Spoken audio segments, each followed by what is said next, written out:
Ça, c'est la liste des nombres premiers. Et j'ai envie de te montrer un truc très sympathique sur ces fameux nombres. J'espère que tu vas bien et bienvenue dans cette vidéo sur la marche des nombres premiers. Cela dit, avant de te montrer ce dont il s'agit, je vais juste expliquer ce qu'est un nombre premier. Prenons le nombre 2 par exemple. Si je prends deux carrés identiques et que je souhaite faire un rectangle, je peux par exemple les aligner horizontalement. Je peux aussi les aligner verticalement, mais je n'ai pas d'autre façon de réaliser mon rectangle. C'est exactement la même chose pour le nombre 3. Avec 3 carrés, je n'ai que 2 façons de les assembler en rectangle. Pour 4, par contre, c'est différent. Je peux assembler 4 carrés pour en faire un autre plus grand, et comme un carré c'est aussi un rectangle, eh bien j'ai exactement 3 façons d'assembler mes carrés pour en faire un rectangle. 4 ne sera donc pas un nombre premier. Ainsi, pour être un nombre premier, il faut exactement 2 façons d'assembler les carrés pour en faire un rectangle. Ce qui spécifie d'ailleurs que 1 n'est pas un nombre premier, car il n'y a qu'un seul moyen d'assembler son carré. Et cette façon de définir les nombres premiers est équivalente à la définition arithmétique.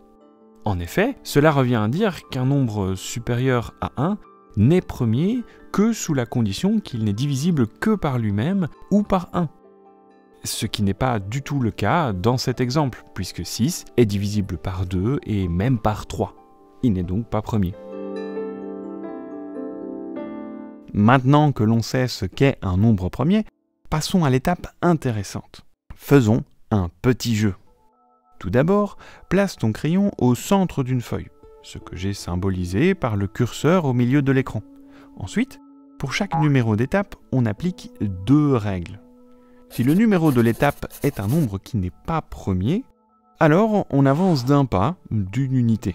1 n'est pas premier, avançons. Et si par contre, le numéro de l'étape est un nombre premier, comme 2 l'est, alors on tourne vers la gauche à 90 degrés, puis on avance d'un pas. Continuons ainsi un certain nombre d'étapes. Au bout d'un moment, notre curseur dépasse l'écran, alors dézoomons un petit peu. Vient alors une forme aussi énigmatique que magnifique.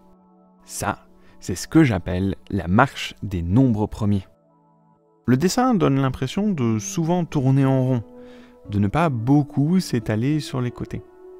Je me suis donc posé la question, existe-t-il un cadre dans lequel on pourrait enfermer tout le dessin, même si on continuait à l'infini?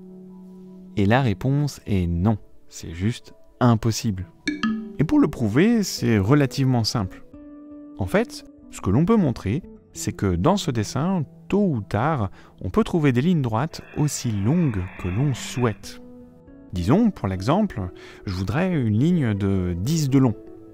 On peut la trouver entre l'étape 11 factoriel plus 2 et 11 factoriel plus 11 comprises.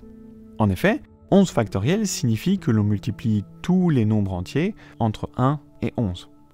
C'est un nombre très grand, certes, mais puisque 2 se trouve dans la décomposition de 11 factoriel, cela nous assure qu'il est divisible par 2. Et puisque l'on ajoute 2, il reste divisible par 2. Il n'est donc pas premier, on avancera donc bien en suivant la première règle.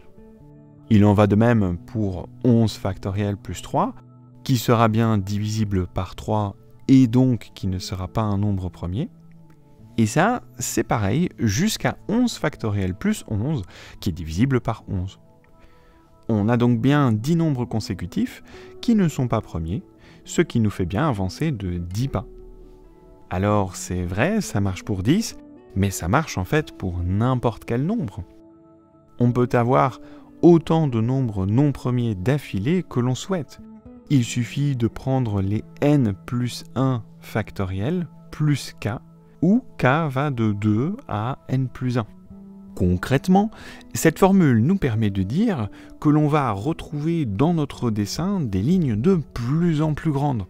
Alors certes, il faudra aller les chercher très loin, et en plus, on ne sait pas dans quelle direction seront ces lignes, mais ça nous suffit pour conclure que notre marche des nombres premiers ne pourra jamais rentrer entièrement dans un cadre donné. Pas mal, non? Allez, à bientôt pour d'autres vidéos.